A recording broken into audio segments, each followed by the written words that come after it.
আসসালামু আলাইকুম everyone, welcome back to my new blog Amat from Ayat paradise. আজকে দেখাবো সহজ উপায়ে পপকর্ন আপনারা কিভাবে ঘরে বানাতে পারেন। তো চলুন শুরু করা যাক।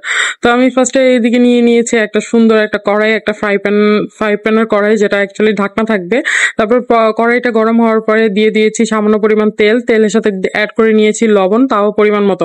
এরপরে লবণ দেওয়ার পরে তেলটার সাথে লবণটাকে ভালো মতো মিক্স করে নিবে, এর জন্য নেড়ে চেড়ে দিব সুন্দর করে।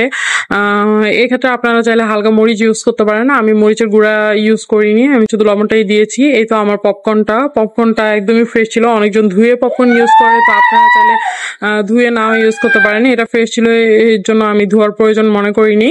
তো এরপরে এই যে তেলটা গরম হওয়ার পরে আর কি পপকর্নটা দিয়ে দিয়েছি। তো পপকর্নটা দিয়ে একদম নেড়ে চেড়ে দিবেন, তেলটা যেন পপকর্নের সাথে ভালো মতো একদমই লেগে যায়।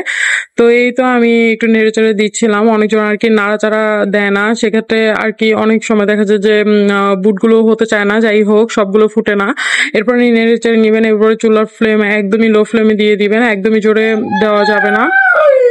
এরপরে হচ্ছে গিয়ে পপকর্নের ঢাকনাটা দিয়ে দিবেন, আর কি পাতিলের ঢাকনাটা দিয়ে দিবেন। এই ক্ষেত্রে পপকর্ন গুলো সুন্দর করে ফুটে ফুটে হয়ে যাবে। অবশ্যই ঢাকনা ইউজ করবেন, ঢাকনা ছাড়া পপকর্ন একদমই বানানো যাবে না। এই যে দেখেন আমার আর কি পপকর্নটা একদমই ফুটা শুরু করেছে। কিছু না 1 সেকেন্ড যাওয়ার পরে, ঢাকনাটা লাগানোর 1 সেকেন্ড যাওয়ার পরেই পপকর্নটা অটোমেটিকলি ফুটা শুরু করেছে। এরপরে দেখতেই পাচ্ছেন এগুলো সব ফুটে যাচ্ছে, সুন্দর করে ফুটে যাচ্ছে। তো এরপরে দেখেন একদমই সহজ নিয়মে, একদম ইজি ওয়েতে আপনারা ঘরে বানিয়ে ফেলতে পারেন। আমার পপকর্নটা দেখেন একদমই রেডি, একদম সুন্দরভাবে রেডি হয়ে গিয়েছে। এভাবে বিকালবেলা আপনারা নাস্তা হিসেবে পপকর্নটা রাখতে পারেন, বা ঘরে কেউ আসলেও পপকর্ন একদম ইনস্ট্যান্ট বানিয়ে দিতে পারেন। তো আজকে ছিল এটা আমার একটা সুন্দর রেসিপি, চাইলে আপনারা ঘরেও বানিয়ে নিতে পারেন। তো আজকের জন্য এতটুকু। Thank you watching for my video.